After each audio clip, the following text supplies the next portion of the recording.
Hello friends, welcome. This is a supplementary video to the previous videos related to the IMSAS IMO member state audit scheme. And in this video, I will just share the effectiveness of the IMSAS and the results which have come so far. So let's get started.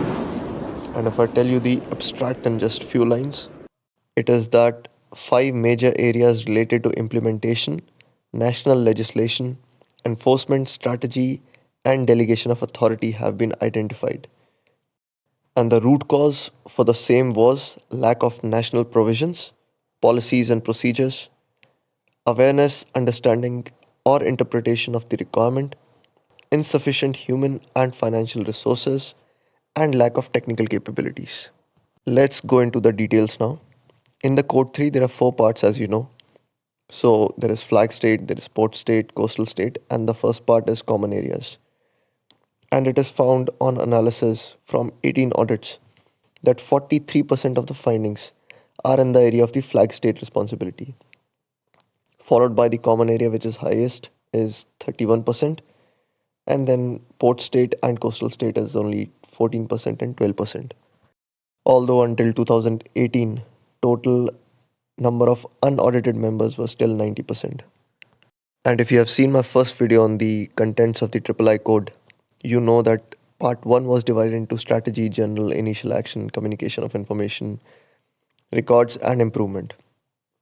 And during the audits, all these observations and findings have been divided into the same zones. So as you can see, the maximum number of findings have been found to be 31%, which is in the initial action, and followed by 23 findings in the area related to communication of information. Further, in the flag state part, as you know, it was divided into a number of chapters, and the highest number of findings were found in the implementation part, which was around 33.6%, followed by enforcement, which was 17.6%. Now, talking about the contracting government's role as a coastal state. As you know, that part was divided into 3 chapters: implementation, enforcement, and evaluation and review.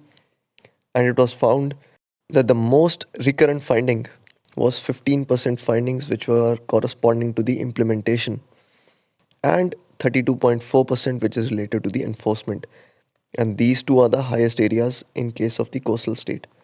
And talking about the contracting government's role as a port state, it was found that highest number of recurrent findings were in the area of implementation again, and same number was found to be in the enforcement, which is around 38.3% in both.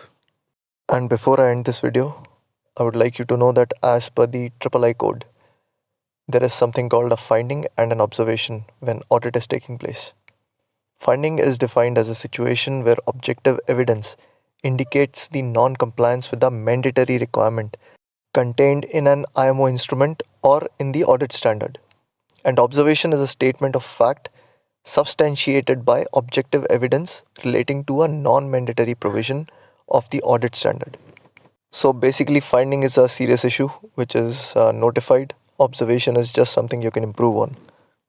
I hope it would be a useful video for you, not only to say something extra in the exams, but also expecting a little more enforcement on the part of coastal state and port states that you're going to visit.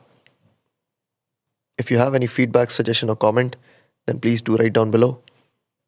All the best for your exams, and as always, thank you for watching.